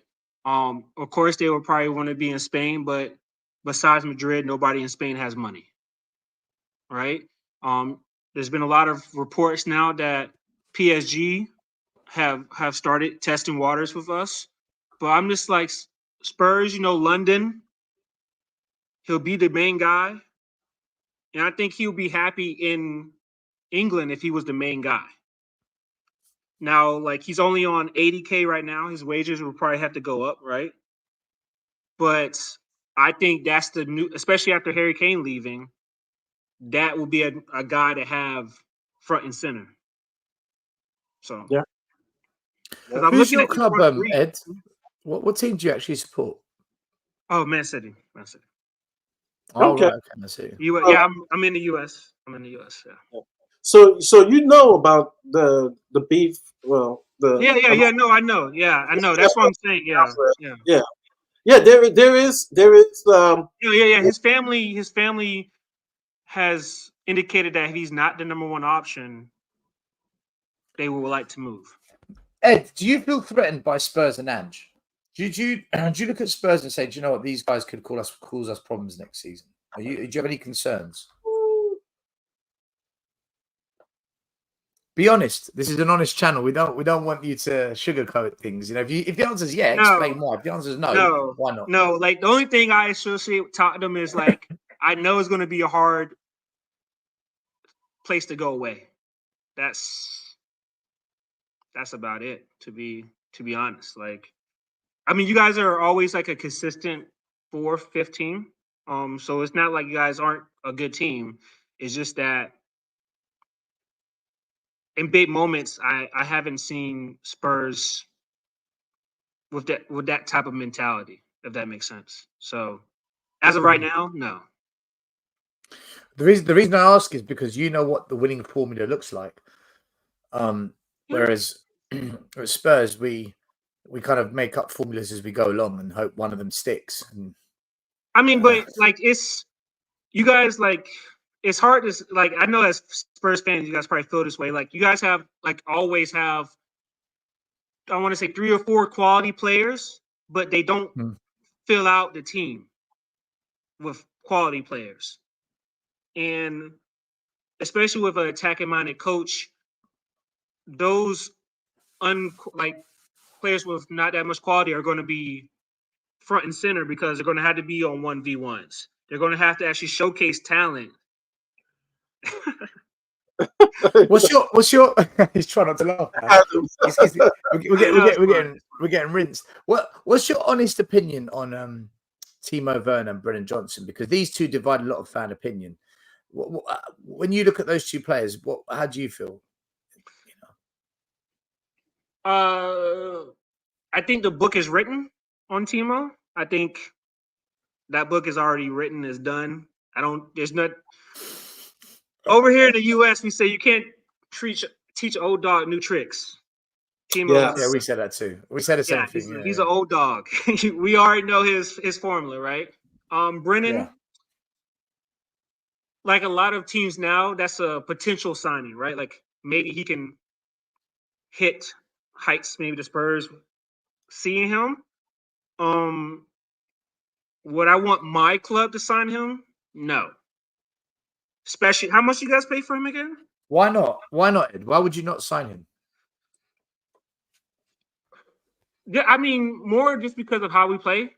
Like, we're more like, you have to have a good first touch. You got to actually have... No. I'm not sorry. I'm not trying to be like... It's the truth, though. It's true. That's the truth. I'm laughing. I'm laughing because you said it's the way we play. Every football player needs a good first touch straight away. No, I mean, you guys know, like... I agree. Listen, I agree. It's the way you sold it, man. It killed it. The way we play... No. You guys know, like, at Man City, you guys, like, a first touch is, like... Especially when you're on the wing or you're in the midfield because of how we play. You know, you got to be able to control the ball. 1 touch, 2 touch. Yeah. That's what I meant. Well, Ange wants to play that way, you know. That's apparently Ange Ball is supposed to be like that as well. Well, Ange Ball is meant to be having wingers hugging the touchline. Yeah, like no balls over the top, right? Like, yeah. But we don't. we play really narrow, and we only Ed, tell me if you think this. Do you think Spurs only score tap-ins? So because you know Spurs will only ever try and score tap-ins, you know how to defend against. I mean, from what I was, because I do follow Poro, he was the only guy that scored long range, right? Like, there you go. Why do you follow Poro? Out of curiosity. I like some of our academy players, and I like to see them. So I follow academy players once they leave City. Poro came from Man City. Mm-hmm. Before he went to Sporting, yeah. Poro's a Man City academy player. Really? I didn't know that. No, I didn't know. Okay. Yeah. Still, this changes everything. That means he's definitely leaving us. Yeah. Michael Porter was from Man City. Yeah. He was from Man City. He really stepped up last season. He really stepped up last season. I agree. No, yeah, I I always mean, he was have liked he him. was Yeah, more I like the always player liked him in from Academy, Sporting yeah. Lisbon. For And 3 if years, you look at, yeah. sorry, if you look at the friendly games, Porro was the only one really like taking shots in. Yeah, that's what I'm saying. He's the only one that takes long range shots. Yeah. From what I saw last year watching you guys. Hmm. I mean, everything else is pretty much, like you guys said, narrow. And it's like kind of like, yeah, pass inside the box, block shot, you know. So, because, I mean, really, if you guys think about it, who's like a long range threat for you guys? Madison doesn't really offer that. Well, Son used to do it. Son used to do it. Yeah, but he's a not as striker often now. You know what I'm saying? Yeah, You guys but- play him as a striker. He scored a couple of long range ones in pre-season. Okay, not against good opposition. Well, let me ask you guys a question. Kulu tries but misses. Brennan, Yeah. Timo, no. Solomon, no. Actually, Richardson scored one long range goal against Everton away last season, and that was it. That was it. That was like 1 out of 5, though, right? Like 500, maybe. I mean, like 5 goals, right? He scored 5 goals the whole season, right? So that was. No, I think he scored more than that. He scored 10 or 11, if I'm right. He was injured quite a lot as well last season, but he's not good. Like, you talk about first touch. Oh, my God.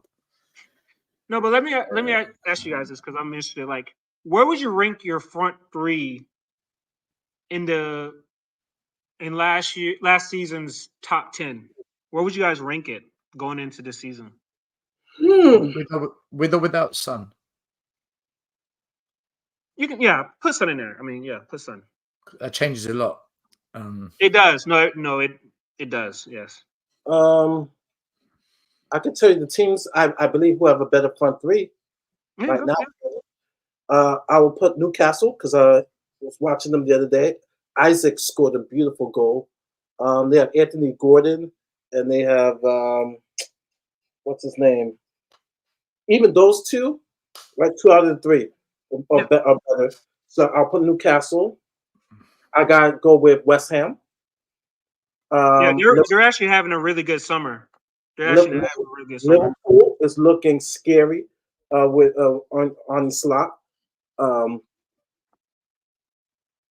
would say Arsenal. I would say City. I would say United because they got more depth in their front. Who's Man United's front three, Murray? They got the young kid. Holden. It's probably Holden, Rashford, Garnacho, Harlan. Xerxes. I don't think their front three is better than ours. I would give them the edge. It's very inconsistent, their front three. I would give them the edge, but our front three is very consistent. But Son got 17 goals last year, 11 assists. Like Son alone, I reckon we're the 7th or 8th best front three. So Villa have that's where I'd put. That's the most goal contributions. Ollie Watkins, Villa. Yeah, Watkins had a phenomenal season last year. Bailey had a good year. I think we're the 7th or 8th, Murray. 7th or 8th best front three. Okay, 7 or 8. I'll go with 7 or 8. I don't. Because even though I don't like our forwards, except for Son, against the bottom 10, they do turn up. You can't even I can't criticize them against the bottom 10 teams. They do turn up. It's as soon as we play mid-table and upwards, it all begins to unravel. Yeah. And we did score quite a few goals last year to get 5th. So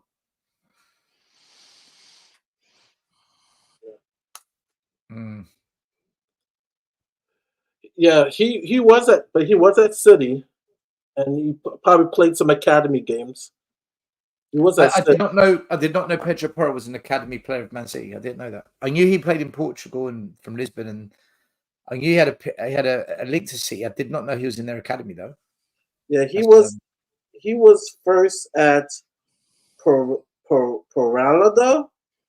and then went to Girona, and then from Girona he went to City. And I'm assuming he played because he didn't play no games for City. I assume he played with the academy for City. So he didn't start out. Excuse me, he didn't start out. Yeah, he had 0 appearance for City, but wait, he was loaned the entire time. Yeah, I just it's just like I keep up with other players, City or link, that bring into CFG and everything. And that's just what I am as a fan. That's So Ed, what do you make of Ange as a manager and his tactics?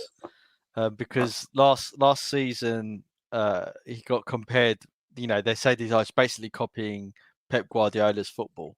Now we don't think he is, but there's elements of it obviously in some attacking play that's similar. But for me, I don't see that much similarity. But what's your assessment of how yeah. I'm Ange is sorry, my doing and how dog. we play?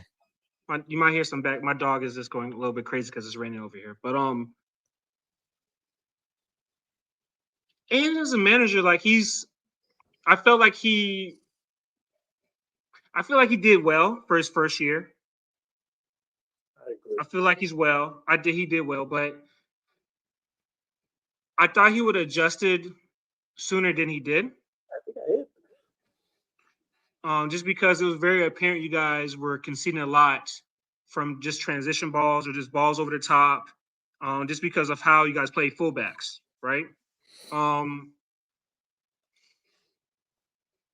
would have liked to see Dragusin get some more time. I was watching you guys show all that time. I know you guys were talking about that too.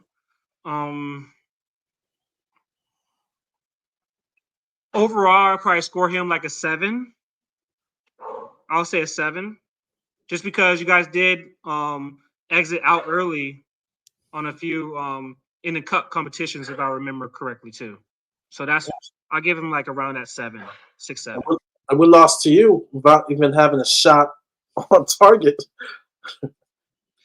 No, I respect you guys because you guys always give us a hard game. Yeah. No, you're right. Let me read the super chat. Big up, Ed. Thank you for your gracious Thanks for having contribution. me, man. I love the show.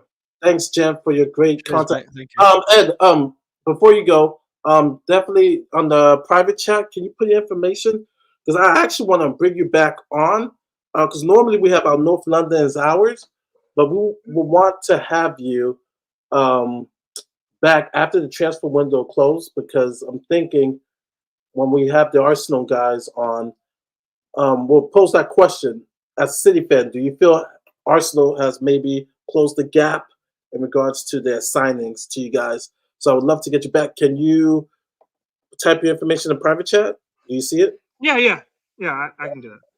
Yeah, put your information there, and I'll get you on that episode, and it will be interesting. We'll get your opinion, see if you feel that Arsenal has maybe closed the gap with some of their signings. Which Yeah, I just want to say, Stale, you're not Arsenal guy. It's always funny content. I just want to say that you're not Arsenal. I don't remember his name, but I know you guys have like a Stepan. Yeah, Stefan, yes. yeah, He's lovely. He's lovely. yeah. He's on he's on holiday right now. But yeah, it would be great to have you and him on and see if Arsenal has closed the gap. Not gonna lie, they've had a good transfer window. Looks like their deal with Mourinho is done. If any of the Arsenal guys want to jump on, I wanted to go on for maybe another 20 minutes or so. I'll put the link on here, but yeah, just put your information before you get off. Guys, Stel, Maz, you guys have been looking at what Arsenal has done. I'll ask you. It's basically a here we go for Mourinho. What do you think about their transfer window so far? I think they've done exactly what they need to do to make them more consistent and take the next step. They don't need a lot of change. I mean, they're nearly done it, right? So What's the other guy's name? Calafiore and Top player. Mourinho. Top player. Really good player. sorry, Mourinho. say again. Yeah. Mourinho. You know, they just need to tinker around the edges and go again. You know, I guess maybe some of the Arsenal fans will think, you know what, maybe we need you know, like a superstar striker or someone just to guarantee to bang them in like 20, 25 goals a season. But it's hard. Who they're going to get? They actually argue, Arsenal fans, between another playmaker, another Odegaard, and another striker. They're torn between what's better for them. But that Moreno, he's kind of that basically. So he's that. Yeah, but is he more gonna? attacking Yeah, forward. yeah. I don't know. I don't. They, He's a We'll good have to player. see. Yeah, he's they a good always talk player. Yeah. about they always talk about a Saka backup. They never say anything about an Odegaard backup. Yeah. Well, I think Arsenal, if Arsenal don't win the league next season, they won't ever with this manager. If Arteta doesn't do it next year, they won't ever do it. Next year, they have to win the league under Arteta, or I just think he's done. Unless they I pull don't up a think they miracle sack in the him. Champions League. I don't think they sack him though. I think Arsenal fans will get fed up, Ed. I think Arsenal fans will be at the point of like, okay, look, man, you spent 800, 900, whatever million, and we're not winning anything. Maybe an FA Cup saves him. Yeah, but you know what? Fans tend to have an influence, don't they, at clubs? When fans turn, chairman begin to buckle. But yeah, but Arsenal. I just feel if Arsenal do it next season, the year after, Newcastle, Villa are even more better. Chelsea eventually get their act together. Man United. No, I agree with you on your point, but I just think how Arsenal runs as a club, I don't think if he signs that extension, they're not going to be willing to give him that money from that contract. They're not that type of, you know. Hello. Maybe Hello, we'll see. Yeah. Hello, Craig. Hey, what's up, bro? Yeah, Sorry, man. I was asleep. I left you on. I'm a massive fan of you guys on here. I love you, man. Oh, big up, big up. So, Okay. I'm your massive fan. I've been watching you. Hey, get Levy out. Get Levy out. Get Levy out. We want Levy out. We want Levy out. We want Levy out. You wanna leave me out? I love you, man. I love you, the guy who's got the headphones on this side Cheers, man. for your Thank beds. I love you, man. I love you, man. Oh, Stel is a better Stel? looking one. Hey, Stel. Look at the Hey, way Stel. Maz just took that. Yeah, I love that. Yeah. Hey, Stel. I'll have it. Oh, it's got a I'm bit. your big fan, bro. Hey, Stel. I'm your big fan, bro. Oh, thank you, man. Appreciate it. Hey, all the haters out there, shut up. You don't know what you're on about, mate. Look, I'm an Arsenal fan. I'm an Arsenal fan, all right? I'm an Arsenal fan. After all that, you're an Arsenal fan. You're Arsenal fan. Yeah, man. Yes. Wow. Okay. Because you came on trying to leave you out. I was just. No, man. I was just going to say, Arsenal fans are leaving in. no, man. No, I hate Tottenham, mate. I hate Tottenham, but I show respect for you guys, man. I show respect for you guys, what you do on here. You on Tottenham. No, respect to you. Respect. Thanks. No, anyway, man. I wanted to say about your new players and Levy and Kokolu. I think I rate him from last season 8 or 10. Because he's trying. He's trying to be a great manager for you. I think we've got to give him some time. Yeah, you guys love that one. Yeah, you guys love that one. Yeah. I think you need to give him some time to work all that. Do you know what the issue is? The issue is when you look at players like Timo Werner coming in, and you look at managers saying we're going to win the league next year, we're going to stand challenge, and you don't sign any quality for the first team to really make you think that. It's hard to sit there as a fan and say, do you know what? Yeah, give him time, because what he says and what's happening doesn't correlate. So I see what you mean, bro. No, Charlton, oh my god, I just don't want to talk about Charlton. He's been awful for you. I don't know why you bought him in the first place. He's been Neither like, do we. I rate him number 2. I rate Charlton number 2, mate.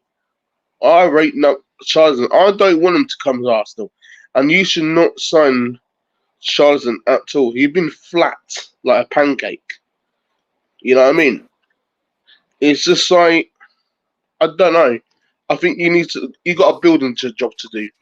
You know what I mean? I think you should convert to a Spurs fan, man. I think we can win you over. I think we can bring you. Hey mate, I'm free every night, mate. But I've been following you a long time, man. I like you, what you do on here, man. I think you guys, mate, are quality people. No, thank you, because no, it's not the first time, and you know, we've had, of course, we have a good Arsenal section here, because usually Thursdays we have our show, but I think it's just that we're real honest when we talk about football. We're really, really Mate, honest. I like to do something like this. I would like to do something like this more, but I think Jans, I think we've got to give him some time. Craig, can I ask you a question? I'm sorry. Craig, Yeah, can I bro. ask you a question? No, yeah, bro. How much better is Havertz than Richarlison? Oh my god, now you're telling me, man. I rate Havertz from last season. I think Havertz is better than Charlton, in my opinion. Number one, yeah, he came into Arsenal very weak, and he ended the season very, very strong, quite strong. I think I'll give him number 8. Has a German, and Charlton, I'll give him a number 2. I don't think he's that quality enough to come to Arsenal. What you? Do you think you should buy him, a City player? Are you got him on the table right now? You got him on the table right now, and he said, "I want to go to City. I don't want to be at Tottenham anymore." I think you guys. I think Tottenham fans. I like Tottenham fans. I've got loads of Tottenham fans in London, man. You know. But I want to say, I just want to say, man, I've never done this before. I'm quite nervous. No worries, man. Carry on. No, it's fine, man. I have got like learning disability. I've got special needs. You're good, man. You're all good. Great, man. You're doing great. You're doing great. I don't think Pep Guardiola, Craig, would ever want to go anywhere near Richarlison. I think he's just not even close. Yeah, I think Man, he's so terrible, man. He's so terrible, bro. He's so terrible. He's weak. Craig, what do you think of Daniel Levy and how do you compare him to your ownership? You know what I say about Daniel Levy? We could crack an egg on him heads right now. Get a ball egg, it probably won't break. Because I don't like Daniel Levy. He doesn't smile. He always sit on him pole. He always sit on him chair. Look so miserable and look so bored. And I think you got to change, man. You got to get him out. You got to get Levy out, man. I'll blame Levy. Yeah. I'll blame Levy for you, man. Respect, Craig. We agree. Yeah, we're the same, Craig. Exactly. Trouble is, mate. Are you like Marmite or you hate Marmite? That's how much you think like Yanch. You don't want to eat Marmite or you like Marmite. Look, we just want the Ange to be his own man and not to compromise his principles. He lies. Yeah, but based on what Levy says, and so far he seems to be a little bit of a yes man. So that's why we are the way we are. Mark, can I ask you that? Can you be the Tottenham's coach, right? Coach, can you be the Tottenham's coach by not being a yes man? What, me? Yeah, Conte or Jose. I will tell you. I'll tell the players squeeze on the ball and hold. Don't press.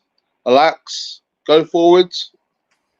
Now, Craig, the question was, can a manager have the job at Spurs unless he's a yes man? So basically, is the job only available or fit for a yes man?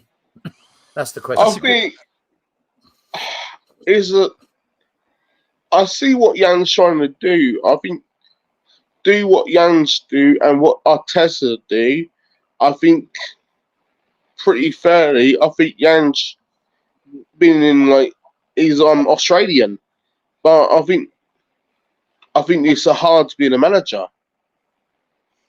It's so difficult being a So manager. You know? yeah, that Well, they to get paid answer the money, Spurs though. Truth TV, yeah, everyone gets levied in the end. It doesn't matter who you are. You know, you always get levied in the end. But It's a work in progress. It's a work in progress for you, yeah. Tottenham. Um, I want to look, see Tottenham. that's why we're not successful, right? Because the question is a good one. Can anyone go in that club and not follow what the owner wants? Well, the truth is probably not, right? I mean, at the end of the day, the owner steers the ship and buys the players and pays the wages and all that sort of stuff. So there's always going to be a compromise. Now, he broke with tradition and he got in two world-class managers, Jose and Conte, that have the resume to tell Levy, look, if you want to win and you want this club to be beyond what you've been, then this is how you do it. And they didn't listen to him. Levy didn't listen to them, right? And Jose left, you know, in the way he got sacked, didn't he, before the cup final? And I think one of the reasons for that was, one, because of the Super League, and two, Levy probably thought you had to pay him loads of money if you won the cup, and it'd be harder to get rid of him, right? Can I And ask, as a Spurs fan, what was that reaction like? Because when oh, I it was heard that awful. news, I was just shocked. Yeah, well, this channel, we were in the background, we were apoplectic, and you know, if we were, our position was, if we're going to get anyone who in the world is going to beat Pep in a cup final, it's going to be someone like No one. Jose, right? No one. Only Jose Mourinho. There you go. So, and Conte, look, I mean, he done the best thing I've ever seen any Tottenham manager under Levy do. He left us that 20 minutes of gold that told everyone what Tottenham Hotspur is like. And that now is a blueprint forever. Whoever comes in under Daniel Levy has to look to that and say, right, this is how it is here, and change it. If they come in and they do the same, Ed and Craig, if they come in and do the same, then they're complicit with Daniel Levy, aren't they? And that's why I don't like Ange. That remind me of Eddie and Josh Conkia. Mate, we need a striker. Tottenham need a striker. We need someone like professional. I would love to buy Harry Kane off you guys, but he won't not go and turn around and say, no, I'm not going to go to my rival club, Tottenham, no, to Arsenal. And he was like, the next minute, no.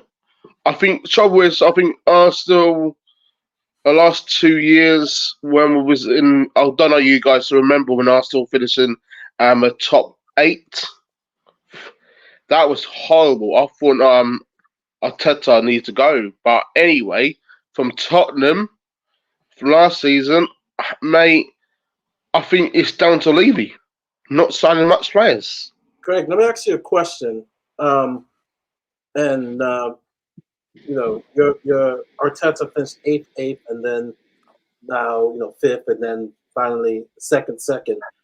And we have the other Ed, who's also a City fan. You mentioned, how do you like your transfer window, and do you need to have a striker to catch up to City, or to finally get over City? City, be fair, City last season, I think we were so close to winning the title. And I want to say to the guy who wearing the purple t-shirt, congratulations, but we are coming for you, mate. We are coming for City. No, but I think it was so close, man. We didn't have no striker. City is really hard to beat. City is hard to beat, man. Like Tottenham have beaten them at their grounds. We beat them last season at our ground. I just pretty fairly, I think we'll do well this season, and I think Tottenham will get in the top four. Oh wow, you're being Tottenham will get in the top four, mate. Because you look at it, you got that Sweden bloke. What that Sweden bloke name? A new youngster. Bergvall. Yeah, I think he's gonna be like quite good, mate. Instead of who is it? The German player. What name? He didn't play for Chelsea. He didn't play for Chelsea. Timo Werner. Oh yeah, mate. I'm gonna tell you now, mate. I watch your show every day, and I believe you what you say on this program, man.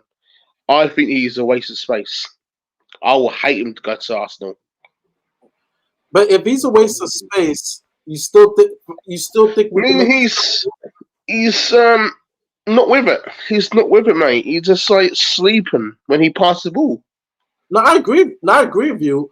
But He's sleeping. He doesn't know what he's doing. He doesn't know what he's doing half the times. yeah, no, I agree with you. I don't rate Timo Werner at all. You could bought Saka. You could bought a Saka in Tottenham. What you would buy? Saka or Werner? Oh, night and day. We'll take soccer.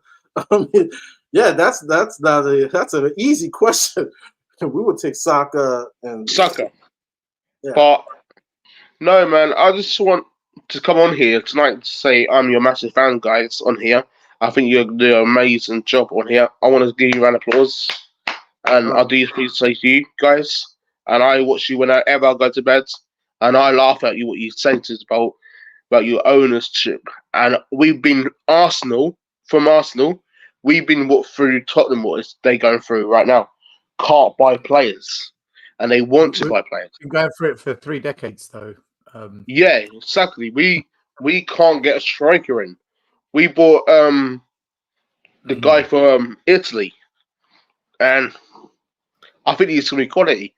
But over to you guys. What you think about your club? Um, No, I think you asked me about. Did you want to hear about? Your Tottenham, what's going on with Tottenham lately? No, I think Maury. Did you ask for me and Craig about how we felt about our transfer window so far? I'll give it to you. I think we need what with Doody on our striker. I think it's been brilliant so far. Maury, Thank you. I've got work tomorrow, brother. Yeah. No, we're I about just wanted to quickly say, it's not positive for a way to leave the show, but I just want to say rest in peace to Craig Shakespeare, part of the Leicester City Premier League winning team. He was one of the coaches, became manager, passed away tonight. So R.I.P. to Craig Shakespeare, because that Leicester Premier League title win was something. I know it was at our expense, but that was a phenomenal effort by that club. So yeah, man. Yeah.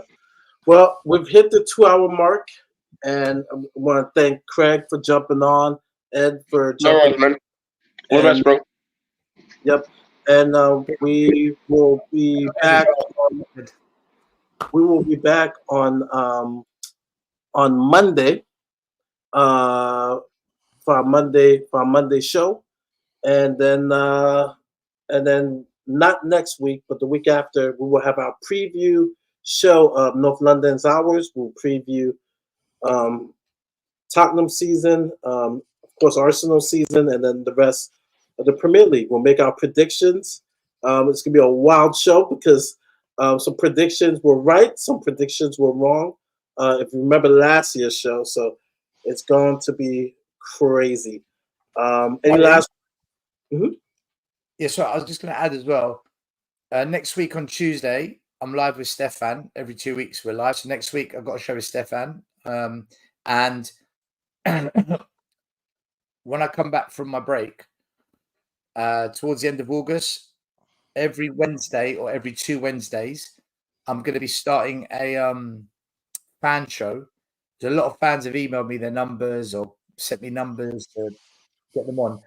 So just like now where Ed and Craig came on, big up to those two guys, by the way. I'm going to have fans coming on, maybe 4 or 5 of us, 6 of us max each week. And just going to let people have their say and stuff. So just let people know coming end of August, I'll start that up. Yeah. And Matt Coppin, for those people that have been asking, I can't do Fridays 5 p.m. anymore. So I'm waiting for Matt to tell me when he can do it. I'm trying to get Matt to come on Mondays. I have told him 100 times. So Matt, if you're watching, Matt Mondays, better come on after the end of the transfer window. He better come on. Yeah, and guys, please don't forget, check out the show that Sel did with Alice earlier in the day. Good Big up to show. Alice. Big up to Yeah. Alice, man. Big up to Alice. Please subscribe and like her page, both her channels. And so, yeah, that's all I got. Any last words, Maz? No. See you guys on Monday. I'll see how I feel because I'll just end up saying the same things. But yeah. Are we playing Bayern Munich this Saturday? Next Oh Saturday? yeah, actually, yeah, I will be on Monday because we'll learn a lot from the Bayern game. Yes. Yeah, so yeah, So definitely. if we're playing Bayern, I will probably go. Oh no, what time's that game? Yeah, I will. I'll probably go live Saturday night if we're playing Bayern. I probably will. Yeah, okay, cool. I'll go on one of those shows anyway. Yeah. Yeah. Cool. Well, on that note, guys, we are out. Levy out. Levy out. Levy out. I'm out. Everyone out. Everyone Maz out. out. Corey out. Maz out. Lee out. Lee out. Matt out.